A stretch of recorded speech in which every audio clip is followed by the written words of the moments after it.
सकाळ सकाळ शुभ सकाळ सगळ्यांना। चला व्हिडिओला सुरुवात केलेली आहे आणि मस्त गरमागरम चहा ठेवला आहे। तर आता इथं मी पातेल्यामध्ये 1 कप पाणी ठेवलं आणि त्याच्यामध्ये चहापत्ती थोडीच टाकली, कारण काळा चहा बनवायची म्हणलं ना तर जास्त चहापत्ती टाकली की चहा कडू होतो। मग चहा उकळल्याच्या नंतर मग आता इथं मस्त काचेचे कप घेतले तर आणि त्याच्यामध्ये चहा ओतून घेणार आहे।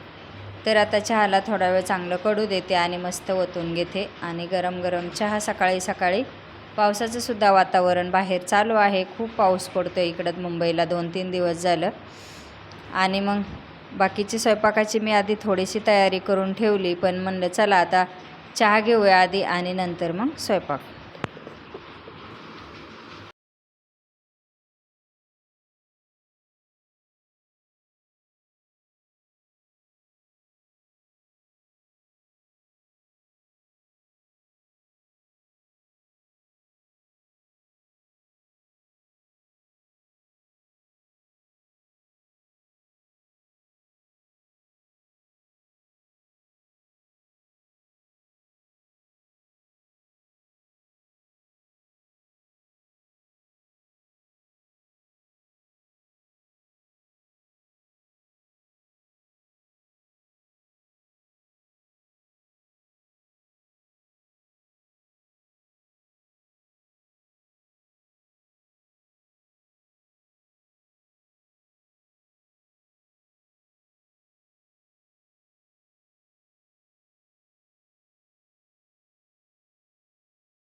तर ही थोडीशी जाडसर मिरची आहे आणि लांबट आहे। तर आपण बाहेर गाड्यावर जेव्हा भजी मागतो ना, मिरची भजी, तर ह्या मिरचीचे बनवले जातात। तर ही मिरची गाड्यावर जेव्हा भजे बनवतात तेव्हा अशीच कच्ची डायरेक्ट बेसनमध्ये बुडून त्याची भजे तयार करतात, ते सुद्धा खायला खूप सुंदर लागतात। पण आता आज मी हे भजे कसे बनवणार आहे, मिरची आधी चांगली मी धुवून घेतली, त्याच्यानंतर मग काय केलं, 2 तुकडे केले एका मिरचीचे आणि त्याच्यामध्ये उभे काप करून त्याच्यामध्ये थोडंसं मीठ भरून घेतलं। मीठ भरल्याच्या नंतर तवा गरम केला, तवा गरम झाला की मग थोडंसं तेल टाकून घ्यायचं आणि मस्त मिरची टाकून घेतली। तर आता ही मिरची चांगली थोडीशी फ्राय होऊ द्यायची तेलामध्ये आणि मिठामध्ये, म्हणजे सगळं मीठ आपल्या मिरचीला लागलं जातं आणि चांगली परतली जाते। तर आता मिरची करायच्या आधी मी चपात्या करून ठेवल्या होत्या आणि गरम तव्यावर लगेच मिरची चांगली फ्राय झाली तर अशी डाग पडेपर्यंत मिरची चांगली भाजून घ्यायची।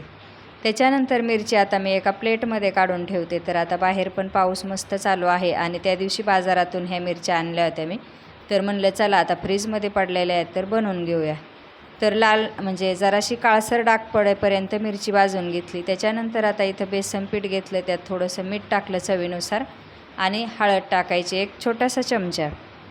हळद थोडीशी कमीच वापरायची, आम्ही भज्याला किंवा अशी मिरची वगैरे फ्राय करायची असली ना तर हळद थोडी कमीच वापरतो। त्याच्यानंतर आता मग लगेचच इकडं बेसन पीठ मी चांगलं जाडसर खलून ठेवलं, जास्त पातळ करायचं नाही। कढई गरम झाली आणि मस्त तेलसुद्धा तापलेलं आहे। आता तीच एक मिरची इथं बेसन पीठ लावून घ्यायचं आणि मस्त तळून घ्यायची। कढईमध्ये मी थोडंसं तेल कमीच टाकलं आहे, कारण शिल्लक राहिलं ना तेल तर ते जास्त वापरायला नको वाटतं, म्हणून मग जेवढ्या मिरच्या तळायच्या तेवढंच तेल टाकून घेतलं आहे। आणि आता हे जी तेल शिल्लक राहिलं की त्या तेलामध्ये मी लगेचच भाजी करून घेणार आहे, म्हणजे काढून पण ठेवायला नको आणि वेस्ट पण जायला नको। अशा 4-5 मिरच्या मी बेसन पिठामध्ये बुडवून घेतल्या आणि मस्त आता फ्राय करून घेते। तर ह्या मिरच्या तुम्ही अशाही खा जेवणासोबत किंवा अशाही खाल्ल्या तरी पण खूप छान लागतात, पण थोड्याशा तिखट लागतील, म्हणून चपातीबरोबर खा किंवा मग अशा जेवण करताना वरण भातासोबत तोंडी लावा। आता ह्या मिरच्या चांगल्या फ्राय होऊ द्यायच्या, कमी तेल टाकल्यामुळं जरा तळतात, कमीच तळायला लागतात।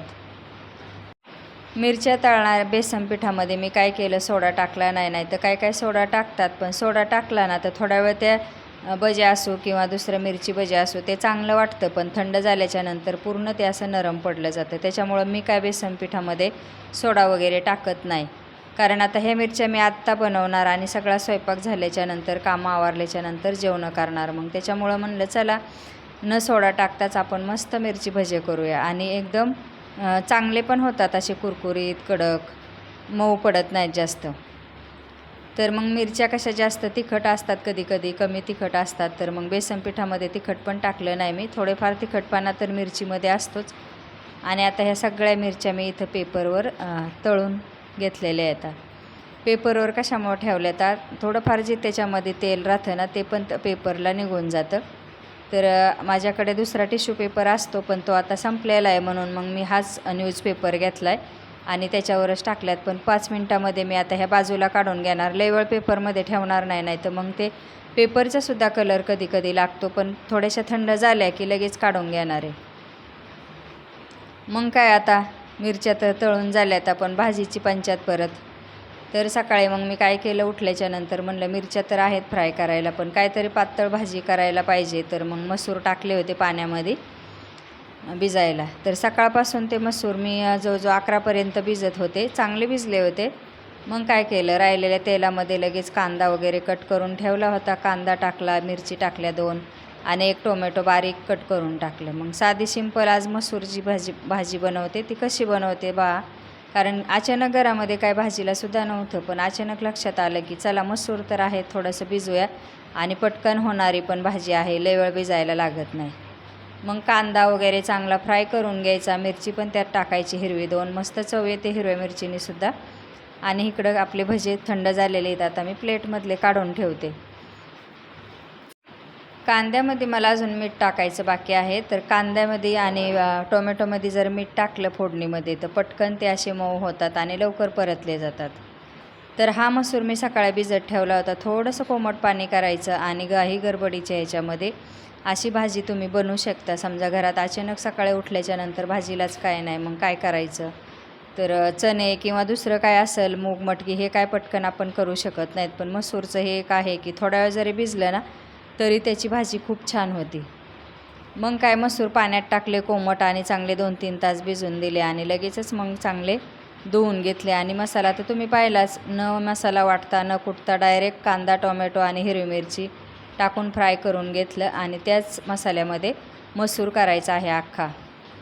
तर एकदम भारी होतो. मी याच्या आधी पण केलेला आहे, पण कधी कधी मी वाटण करून करते, पण आज म्हणलं चला मस्त असाच करूया.